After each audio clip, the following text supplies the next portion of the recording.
que le premier Adam a goûté aux fruits défendus. Cependant, lorsque le Christ, le dernier Adam, vient réparer le chaos provoqué par le premier homme, il le fait en s'abstenant de nourriture. Là où le premier Adam a échoué, le second a réussi. Paul, qui déclare avoir pratiqué de nombreux jeûnes, 2 Corinthiens 11, 27, dit: Frères, soyez mes imitateurs, et regardez ceux qui le font selon l'exemple que vous avez en nous, parce qu'il y en a beaucoup là-bas, dont je vous ai souvent parlé, dont le Dieu est le ventre, et dont la gloire est leur honte, qui ne pensent qu'au terrestre. Philippiens 3, 17 à 19. Le jeûne nous aide à maîtriser notre ventre et à nous libérer de sa domination subtile. Paul exhorte l'Église, en disant: mettez donc à mort ce qui est terrestre en vous. Colossiens 3, 5. Le jeûne nous aide à maintenir l'équilibre dans nos vies. Eh bien, avec quelle facilité nous laissons les choses non essentielles prendre la priorité en nous. Avec quelle rapidité nous pratiquons des choses qui ne profitent pas au point de nous asservir. Pierre a dit que celui qui est vaincu par quelqu'un devient l'esclave de celui qui l'a vaincu. 2 Pierre 2, 19. C'est pourquoi Paul a déclaré: tout m'est permis, mais je ne me laisserai dominer par personne. 1 Corinthiens 6, 12.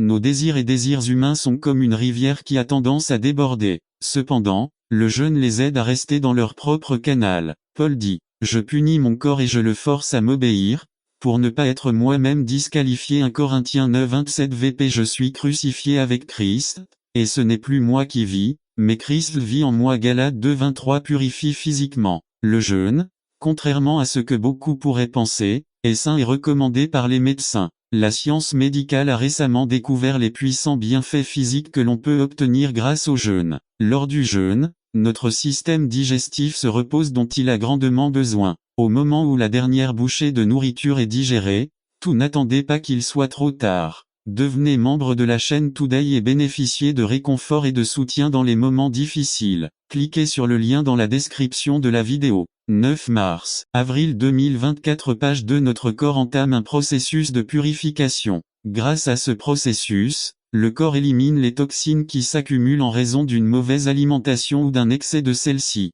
C'est pourquoi, lorsque vous passez quelques heures sans manger, vous sentez une mauvaise odeur dans votre haleine. Ce qui se passe, c'est que le corps élimine les toxines et les poisons par la langue. Si l'on reste longtemps sans manger, il est possible de détecter une couche pâteuse sur la langue, preuve des déchets expulsés. D'autres symptômes de l'expulsion des déchets sont un noircissement de l'urine, des maux de tête habitués à la caféine, une mauvaise odeur cutanée, des étourdissements, de la fatigue, des crampes, de la fièvre et parfois des vomissements. Lorsque nous jeûnons, selon les médecins, notre corps se repose, se purifie et même rajeunit. Alors si vous voulez vivre une vie plus saine et profiter d'une apparence plus jeune, vite 4. Purifie spirituellement. Le jeûne est comme une mise au point à la fois physique et spirituelle. Le jeûne fait de notre vie un vase d'honneur, nettoyant notre esprit, purifiant notre âme, sanctifiant notre vie, vidant notre être de tout ce qui entrave la circulation de l'essence spirituelle dans nos vies. Par le jeûne, le chrétien se débarrasse de ce qui ne l'aide pas dans sa vie spirituelle à la manière d'une purge, le laissant pur de tout ce qui pourrait bloquer l'œuvre de Dieu en nous. Tout comme notre corps est contaminé à cause d'une alimentation inappropriée ou de mauvaise qualité, notre vie spirituelle est contaminée par les différentes choses qui nous arrivent. Consciemment et inconsciemment, notre âme est bombardée quotidiennement par toutes sortes de saletés et d'immondices qui circulent sans cesse autour de nous. Tout comme le corps est purifié par le jeûne, notre esprit l'est également. Le jeûne brûle toute impureté qui contamine notre âme et entrave la circulation de l'Esprit de Dieu dans notre être. En jeûnant, nous nous soumettons volontairement à la fournaise du renoncement tout en rejetant l'un des plus grands plaisirs de la vie, le repas. Le jeûne est ce four dans lequel nous nous purifions. Son feu affine notre foi. Ses flammes séparent et éliminent les impuretés de notre caractère. Sa chaleur apporte de la pureté à nos cœurs. Et que le Dieu de paix lui-même vous sanctifie complètement et que votre être tout entier, esprit, âme et corps, reste irréprochable pour la venue de notre Seigneur Jésus-Christ. 1 Thessaloniciens 5, 16. Pécheurs, nettoyez vos mains et vous qui êtes irrésolus, purifiez vos cœurs. Jacques 4, 8 à 10. 5. Apporte une croissance spirituelle. Force spirituelle. Il se peut que dans une partie cachée de votre vie, vous ayez ressenti l'appel à une vie plus profonde et plus pleine. Peut-être vous sentez-vous déjà fatigué des expériences frivoles et superficielles. De temps en temps, vous avez des aperçus et des indications indiquant qu'il existe quelque chose de plus profond que ce que vous avez vécu jusqu'à présent. Un abîme en appelle un autre à la voix de tes cascades. Toutes vos vagues et vos vagues sont passées sur moi. Mais le jour, le Seigneur commandera sa miséricorde, et la nuit, son chant sera avec moi et ma prière au Dieu de ma vie. PS 42-7 Le jeûne nous introduit et nous prépare à une vie spirituelle plus profonde et à une communion avec Dieu. Il clarifie et libère notre esprit, le met en phase avec celui de Dieu, le transforme et le renouvelle. En conséquence, nous ressentirons la présence du Seigneur plus que jamais. Nous verrons le fruit de son Saint-Esprit se manifester de manière vivante et palpable dans notre vie quotidienne. Jeûnez avec un cœur pur et une motivation. N'attendez pas qu'il soit trop tard. Devenez membre de la chaîne Today et bénéficiez de réconfort et de soutien dans les moments difficiles. Cliquez sur le lien dans la description de la vidéo. Mardi 9 avril 2024 page 3 apporte à un renouveau personnel. Le jeûne opère le travail interne du Saint-Esprit d'une manière puissante et inhabituelle. Cela peut même restaurer la perte de son premier amour et affiner notre réception spirituelle. Le jeûne ne fait pas parler Dieu plus fort, mais il affine et purifie notre être afin que nous puissions mieux entendre.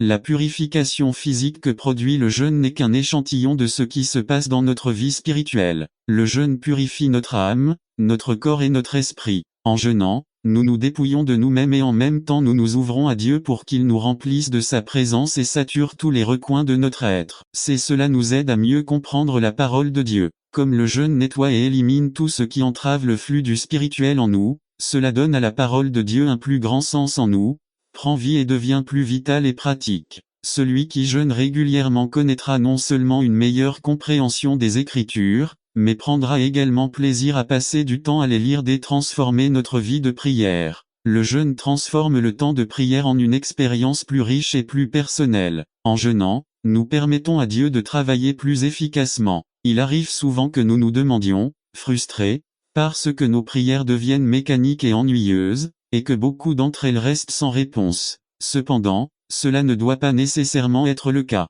Comme nous l'avons déjà dit, le jeûne nettoie notre canal spirituel. En jeûnant, notre sensibilité spirituelle augmente et nous percevons plus facilement les choses spirituelles. En étant plus sensibles au spirituel, nos pratiques spirituelles prennent en nous une nouvelle dimension, et nous pouvons nous y développer avec plus d'aisance et de liberté. Celui qui jeûne non seulement prie avec plus de facilité et de liberté, mais est capable d'approfondir et d'entrer dans la prière avec plus de passion et de véhémence. Il l'apprécie davantage et se réjouit même du temps qu'il passe à prier. Cela rendra votre vie de prière beaucoup plus efficace. Les mots ne manquent jamais dans la prière de celui qui jeûne régulièrement. Le temps de prière est rarement un problème pour celui qui consacre de l'attention à la discipline du jeûne. L'ennui et la lourdeur qui caractérisent parfois la prière pour beaucoup ne seront pas de puissants ennemis chez ceux qui se proposent de jeûner constamment. La déception de ne pas recevoir de réponse à nos prières peut être éradiquée de nos vies si nous jeûnons seulement comme Dieu nous l'enseigne dans la Bible.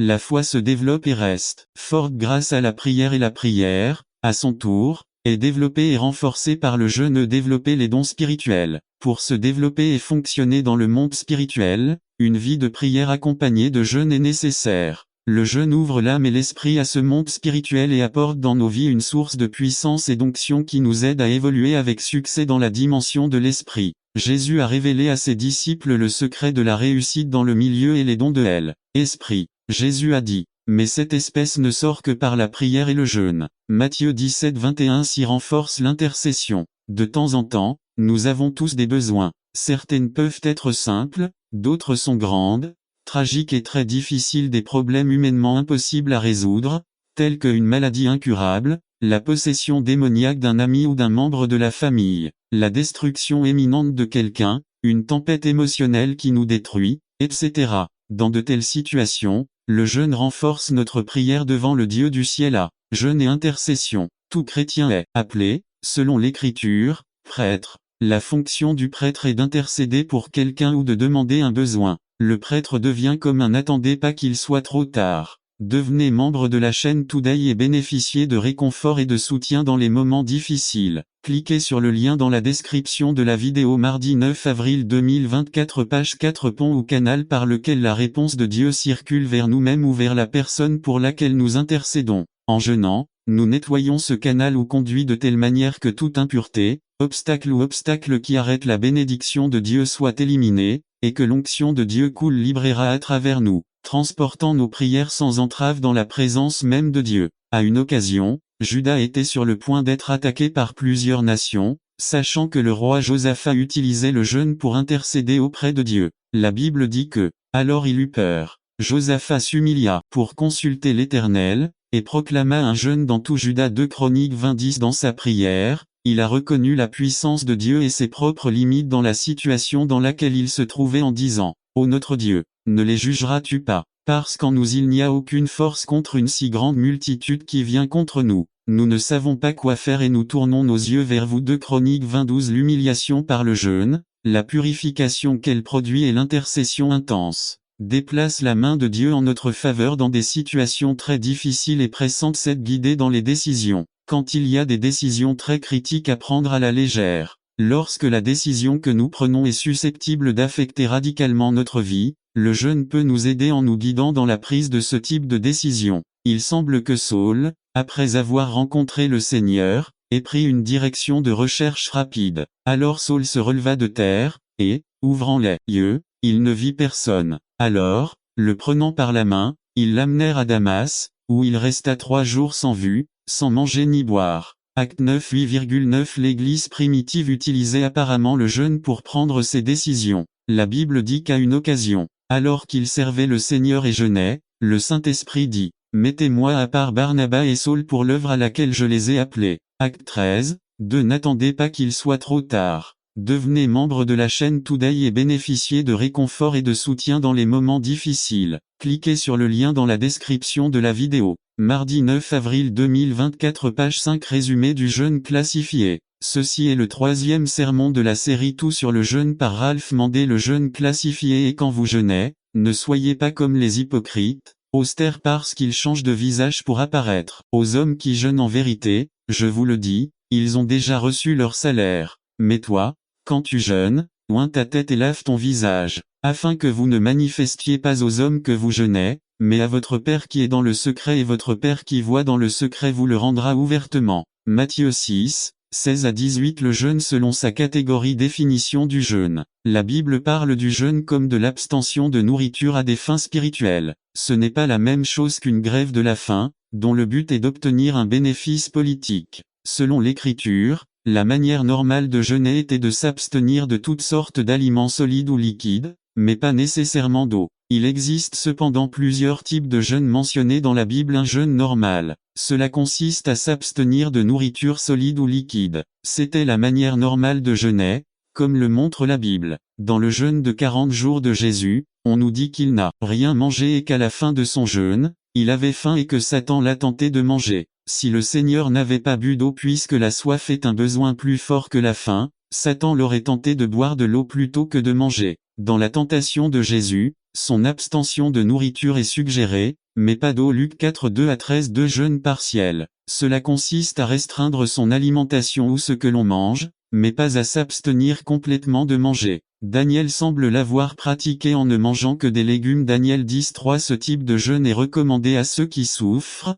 soit de l'estomac ulcère, gastrite, hernie, soit qui prennent des médicaments. Il est également recommandé aux femmes enceintes ou qui allaitent. C'est aussi une très bonne manière de débuter le jeûne. 2. Le jeûne absolu. Cela consiste à s'abstenir de nourriture et d'eau. Il semble que ce type de jeûne n'était pratiqué qu'en cas d'urgence et était considéré comme une mesure désespérée pour faire face à une situation de vie ou de mort. À titre d'exemple, nous avons Esther et son peuple confrontés à la menace de mort qui pesait sur eux. Esther 4:16. Ninive, avant la sentence de destruction de Dieu. Jonas 3:3-10. Paul étant moissonné par Dieu. Acte 9 1-10. Le jeûne absolu était une mesure exceptionnelle qui était presque toujours utilisée en dernier recours. En jeûnant plus d'un jour en s'abstenant d'eau, il y a un risque de déshydratation, il ne faut donc pas le pratiquer à moins de recevoir un commandement très clair de Dieu, et cela ne dépasse pas 3 jours. Le jeûne selon leur caractère. N'attendez pas qu'il soit trop tard.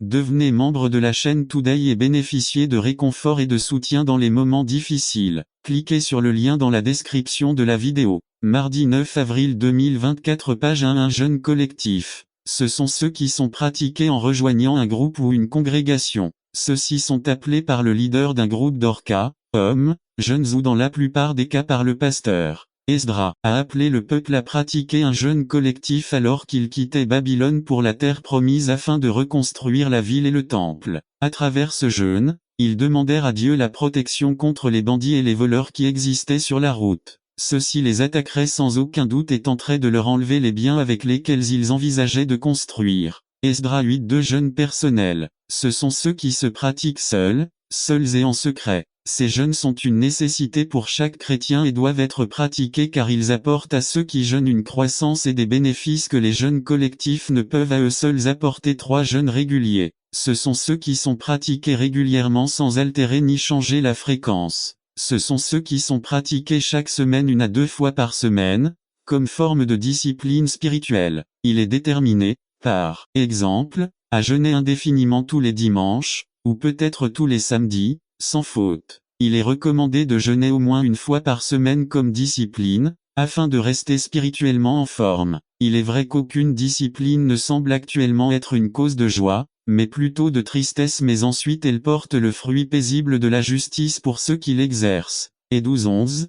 4 jeûnes circonstanciels. Ce sont celles qui sont pratiquées motivées par un besoin extraordinaire très grand ou pressant. Ceci n'est pas limité à un jour spécifique, ni soumis à un horaire ou un nombre de jours habituels. De temps en temps, des crises, des maladies, des problèmes ou des cas de possession démoniaque chez des amis ou même des membres de la famille peuvent survenir, qui ne peuvent être résolus que par un jeûne plus sérieux et plus prolongé. Ce jeûne est donc pratiqué selon les circonstances. Jeûne selon leur durée. Jeûne d'une journée. Habituellement, ce jeûne se pratique à partir de 6 heures du matin et se termine jusqu'à 3 heures de l'après-midi. 12 heures de jeûne. Si vous commencez à jeûner à 6 heures du matin, cela se termine à 18 heures, soit un jeûne de 24 heures. Le jeûne se termine à l'heure à laquelle il a commencé le lendemain. Jeûne de 3 jours. Le jeûne se fait pendant 3 jours mais avec une préparation préalable. Jeûnes indéfinis. Vous jeûnez sans en déterminer la durée, en vous laissant guider par l'esprit.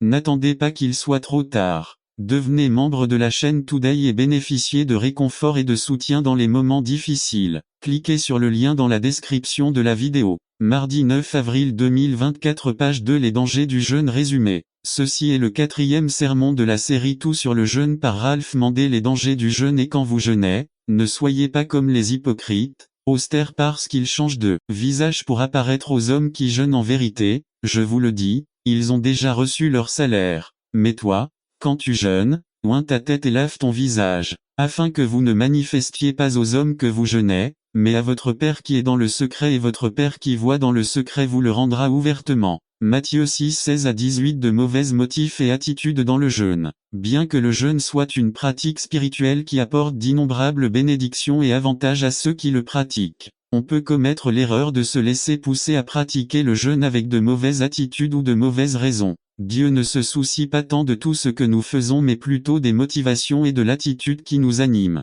Une bonne intention peut perdre sa valeur aux yeux de Dieu si nous agissons avec de mauvaises motivations. Lorsque le jeûne est pratiqué pour une ou plusieurs des raisons ou attitudes suivantes, Dieu ne le reçoit pas. Vous ne devez pas jeûner dans le seul but de recevoir quelque chose de Dieu. Vous ne devez pas commettre l'erreur de détourner l'accent du jeûne et de le faire pour votre bénéfice personnel, comme si, grâce à lui, nous pouvions forcer Dieu à nous répondre. Ne jeûnez jamais dans le seul but de recevoir de la puissance, des dons spirituels, de recevoir une guérison physique ou de recevoir des réponses à des demandes spécifiques. L'aspect premier du jeûne, qui est l'humiliation de notre ego et de notre soi, ne doit pas être oublié. C'est ce qui empêche souvent Dieu d'agir en notre faveur en répondant à nos demandes. Pourquoi, disent-ils, avons-nous jeûné et vous n'y avez pas prêté attention? Avons-nous humilié nos âmes et vous n'avez pas compris? Voici, le jour de votre jeûne, vous recherchez votre propre plaisir. Isaïe 58, 3, 2. Le jeûne doit être accompagné d'une vie qui plaît à Dieu. Un aspect important du jeûne est de vivre en essayant de plaire à Dieu à tout moment, en faisant sa volonté si mort et obéissant à ses commandements. Si le jeûneur ne mène pas une vie qui plaît à Dieu avant et après le jeûne, son jeûne n'est pas acceptable aux yeux de Dieu et sa voix n'est pas entendue par lui. Pourquoi, disent-ils, avons-nous jeûné, et vous n'y avez pas prêté attention? Nous avons humilié nos âmes, et vous n'avez pas compris. Voici, le jour de ton jeûne, tu cherches ton propre plaisir, et tu opprimes tous tes ouvriers. Voici, vous jeûnez pour les disputes et les débats, et pour frapper méchamment avec votre poing. Ne jeûnez pas comme aujourd'hui, afin que votre voix soit entendue d'en haut. Le jeûne que j'ai choisi est-il tel que, le jour, l'homme afflige son âme, qu'il incline la tête comme un roseau et qu'il fasse un lit de sac et de cendres. Appelez-vous cela un jeûne, un jour agréable au Seigneur? N'est-ce pas plutôt le jeûne que j'ai choisi, pour desserrer les liens de l'impiété, pour desserrer les fardeaux de l'oppression, et pour me libérer? N'attendez pas qu'il soit libéré, c'est trop tard. Devenez membre de la chaîne Today et bénéficiez de réconfort et de soutien dans les moments difficiles. Cliquez sur le lien dans la description de la vidéo. Mardi 9 avril 2024, page 1. Le briser, et que tu brises tous les jours. N'est-ce pas que vous rompez votre pain avec ceux qui ont faim et que vous hébergez chez vous les pauvres voyageurs, que lorsque tu vois quelqu'un nu, tu le couvres et tu ne te caches pas de ton frère. Isaïe 58, 3 à 8, 3. Vous ne devez pas jeûner pour être vu. Celui qui jeûne le fait pour Dieu, et quand quelqu'un affiche qu'il jeûne et essaie d'être vu de tous pour montrer qu'il est très spirituel, son jeûne n'est pas pris en compte par Dieu. Si vous essayez d'attirer l'attention sur le fait que vous jeûnez, les gens en seront impressionnés et, comme Jésus l'a dit, ce sera votre seule récompense. Quand vous jeûnez, ne soyez pas austère, comme les hypocrites, parce qu'ils changent de visage pour montrer aux hommes qu'ils jeûnent. Je vous jure qu'ils ont déjà reçu leur récompense. Mais toi, quand tu jeûnes, oins ta tête et lave ton visage, afin que tu ne montres pas aux hommes que tu jeûnes, mais à ton Père qui est dans le secret, et votre Père qui voit dans le secret vous le rendra publiquement. Matthieu 6, 16 à 18. N'attendez pas qu'il soit trop tard. Devenez membre de la chaîne Today et bénéficiez de réconfort et de soutien dans les moments difficiles. Cliquez sur le lien dans la description de la vidéo. Mardi 9 avril 2024, page 2. L'effet de la Bible sur le croyant. Résumé. Ceci est le troisième de la série Étudions la Bible par Ralph Mandé. L'effet de la Bible sur le croyant. Cela fait de nous des chrétiens forts. Personne ne veut être faible, ni physiquement ni spirituellement. Avec la prière, la lecture de la Bible est le moyen le plus efficace de recevoir de la force spirituelle. Un grand nombre de personnes qui échouent dans leur vie spirituelle échouent à cause de l'absence de la parole de Dieu dans leur vie. Ces échecs auraient pu être évités si ces gens avaient décidé de lire et d'étudier la Bible de manière constante et disciplinée. La lecture quotidienne de la Bible produit dans notre vie spirituelle ce que la nourriture quotidienne fait à